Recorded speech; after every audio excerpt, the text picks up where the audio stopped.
Praise the Lord. सभी विश्वासी भाई बहनों को प्रभु यीशु मसीह में जय मसीह की। बाइबल शिक्षा चैनल पर आप सभी का स्वागत है।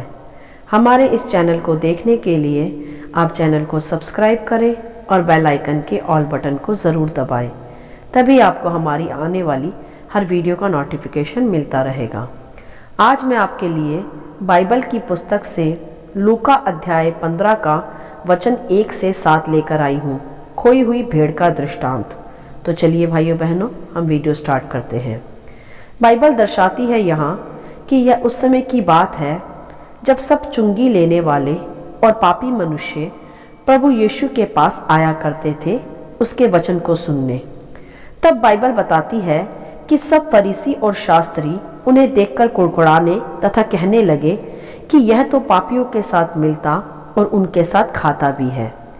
यहाँ हम देख सकते हैं मेरे प्रियो कि प्रभु यीशु किस प्रकार सभी चुंगी लेने वालों तथा पापियों के साथ बैठा करते थे, परंतु उन पापी मनुष्यों का प्रभाव यीशु प्रभु पर नहीं पड़ता था, वरन प्रभु यीशु अपना प्रभाव उन पर डालते थे कि वो बार बार प्रभु को सुनने प्रभु के पास आया भी करते थे। हालेलुया। ऐसा ही होना चाहिए मेरे प्रियो, एक मसीह व्यक्ति का स्वभाव और उसका प्रभाव भी संसार में, कि संसार का पाप रूपी प्रभाव उस पर असर न डाले, वरन उसका मसीह व्यवहार संसार पर प्रभाव डाले। हालेलुया। तब हम देखते हैं वहां आगे कि यह देखकर जब फरीसी कुड़कुड़ाने लगे जो खुद को बहुत धार्मिक समझते थे, इस पर प्रभु यीशु ने वहां एक दृष्टांत कहा। और प्रभु वहां कहते हैं कि तुम में से कौन है जिसकी 100 भेड़ें हो और उनमें से एक खो जाए, तो तुम 99 को जंगल में छोड़कर उस खोई हुई भेड़ को जब तक मिल ना जाए खोजते ना रहो, और जब मिल जाए तब वह बड़े आनंद से उसे कंधे पर उठा ले और घर में आकर मित्रों और पड़ोसियों को इकट्ठा करके कहता है कि मेरे साथ आनंद करो, क्योंकि मेरी खोई हुई भेड़ मिल गई है। हालेलुया।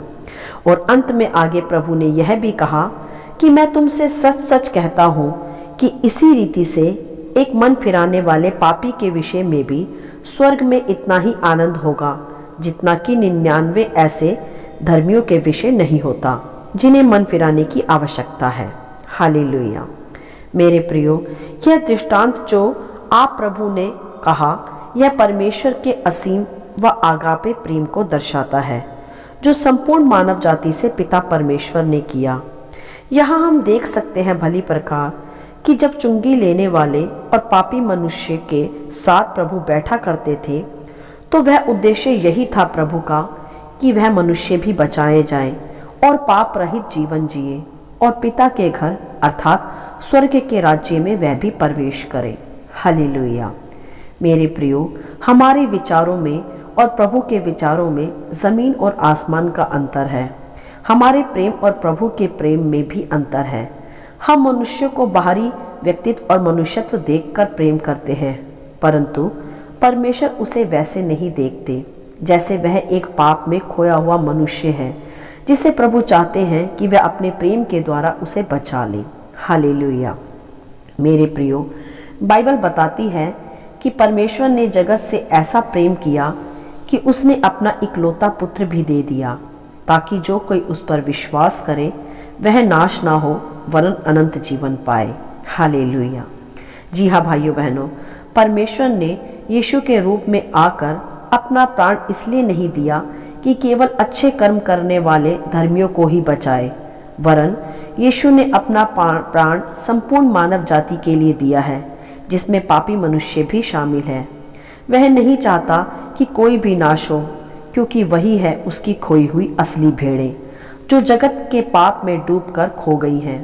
परंतु मेरे प्रियो, प्रभु उसे बचाने उतर आया ताकि स्वर्ग में बड़ा आनंद हो। और बाइबल स्पष्ट करती है कि जब एक पापी मनुष्य मन फिराता है और प्रभु की ओर लौट आता है तो स्वर्ग में बड़ा आनंद होता है। हालेलुया। और दूसरी ओर वह मनुष्य भी है एक खोई हुई भेड़ मेरे प्रियो, जिन्होंने प्रभु को जानकर और चखकर भी अपना अपना मार्ग ले लिया है, अर्थात वह वापस पाप में गिर गए हैं। प्रभु उनके लिए भी कहता है कि वह खोई हुई भेड़ ही है जो कि दर्शाती है कि वह उन्हीं 100 भेड़ों में थी जो कलीसिया का एक सदस्य थी, प्रभु के पीछे चल रहे थे। प्रभु को ही उन्होंने अपना चरवाहा भी बनाया था, परंतु संसार के चोर अर्थात शैतान ने उन्हें लोभ, लालसा व विचार जैसे पाप में डालकर चुरा लिया है। अब उसके लिए भी प्रभु कहते हैं कि वह उन 99 भेड़ों को छोड़कर भी उस एक खोई हुई भेड़ के पीछे जाने वाला परमेश्वर पिता है, जिससे कि एक भी भेड़ नाश ना हो। हालेलुया। मेरे प्रियो, यदि हमारा 100 में से एक सिक्का खो भी जाए तो हम उसे कभी नहीं खोजेंगे, यह सोचकर कि एक ही तो खोया है, 99 तो अभी मेरे ही पास हैं। परंतु मेरे प्रियो, पिता का प्रेम ऐसा नहीं है। उसका प्रेम अगापे प्रेम है, जो एक खोई हुई भेड़ से भी उतना ही है जितना 99 से है। हालेलुया। तो मेरे प्रियो, यह खोई हुई भेड़ का दृष्टांत प्रभु परमेश्वर के असीम प्रेम को दर्शाता है, जो उसने जगत के पापियों से भी किया, ताकि वह उन्हें भी पिता के घर वापस ले जा सके, जो आज पाप रूपी संसार में खो गए हैं। इसीलिए बाइबल स्पष्ट भी करती है कि मनुष्य का पुत्र खोए हुए को ढूंढने आया है, और खोए हुए वही है मेरे प्रियो, जो परमेश्वर के राज्य से, उसके प्रेम से, उसके स्वर्गीय ज्ञान व शिक्षा से अलग हो गए हैं। लेकिन प्रभु का प्रेम विशाल है, वह उन्हें ही आज खोजता है, ताकि वह भी नाश ना हो वरन अनंत जीवन पाए। ऐसी ही एक खोई हुई भेड़ को खोजकर प्रभु कहता है कि स्वर्ग में बड़ा आनंद होता है। हालेलुया। तो मेरे प्रियो, उस स्वर्गीय आनंद को बढ़ाने के लिए आज आपको और हमें भी चाहिए कि हम ऐसे ही खोए हुए मनुष्यों को प्रभु का मार्ग बताएं व उसके राज्य में वापस लाएं, ताकि हम भी उस स्वर्गीय आनंद में अपनी सहभागिता को दिखा सकें। जैसा प्रेम प्रभु ने हमसे किया, यदि आज हम स्मरण करें मेरे प्रियो, तो हम भी वही खोई हुई भेड़ थे, जो संसार रूपी पाप में खो गए थे, और संसार के शैतान ने हमें पाप रूपी मनुष्यत्व देकर बिगाड़ दिया था। परंतु प्रभु ने हमसे ऐसा प्रेम किया कि उसने हमें छुड़ा लिया और अपने स्वर्गीय राज्य में शामिल किया है। आज भी प्रभु यही इस दृष्टांत से स्मरण कराता है। हर वो मनुष्य जो आज पाप में डूबा हुआ है, प्रभु उनको खोजने और बचाने आया है। हालेलुया।